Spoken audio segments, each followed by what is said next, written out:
There's something inherently likeable about the SteamWorld series. Its hand-drawn sprites, or sheer commitment to cheeriness, or unerring focus on a single, tight, mechanical design stretched to game length. One or all of these will tug a smile from players' cold hearts eventually, no matter the game. The side effect is that the whole SteamWorld brand has given its developer, Imogen Form, the enviable opportunity to consistently try new things while still attracting a captive audience, and that only continues with SteamWorld Quest.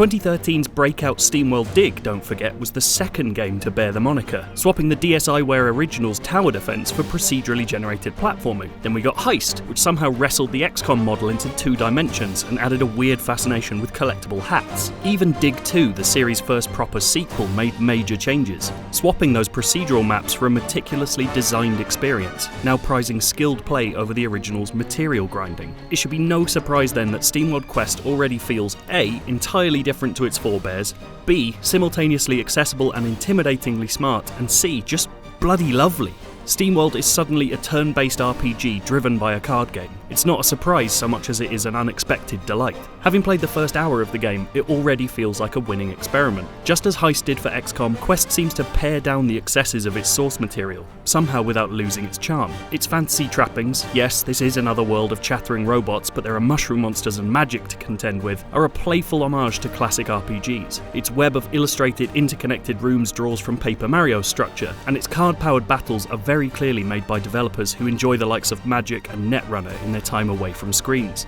but don't want to make you pay for booster packs.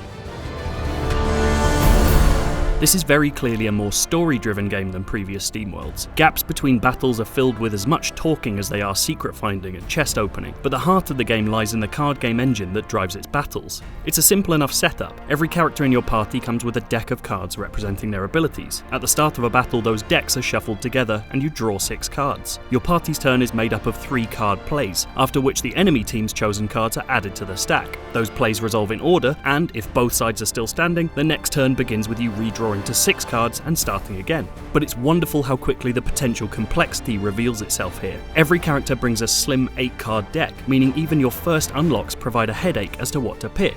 And don't think you're just going to pick your most powerful cards. Stronger cards use up a resource called Steam Pressure, but the only way to build pressure is by using weaker cards, necessitating decks that consistently generate enough pressure to keep their best abilities viable. You can redraw up to 2 cards in your hand per turn, which initially seems only to facilitate getting those pressure builders. That is until the game introduces heroic chains. Use 3 cards from one character's deck in a single turn, and you're rewarded with an extra effect, often more powerful than the majority of your deck. It's clearly a central mechanic rather than just a bonus. In the demo's final boss battle, practically the only way to survive was to consistently build chains with healing effects. And those are just the systems introduced at the beginning of the game.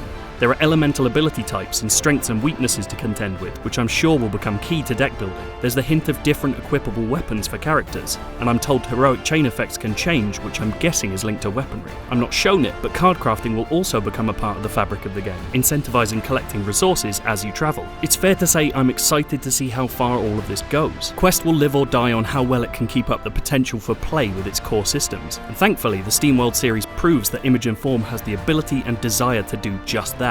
Dig's upgrades changed how you viewed the world you'd grown used to. Heist's character abilities broke and remade its turn structure. I'd hope Quest will add more characters, more decks, more wrinkles to those paper-smooth systems, and have us re-evaluating its card game over and again. If it does, Quest will be as likeable as ever, but it could become the smartest SteamWorld game yet.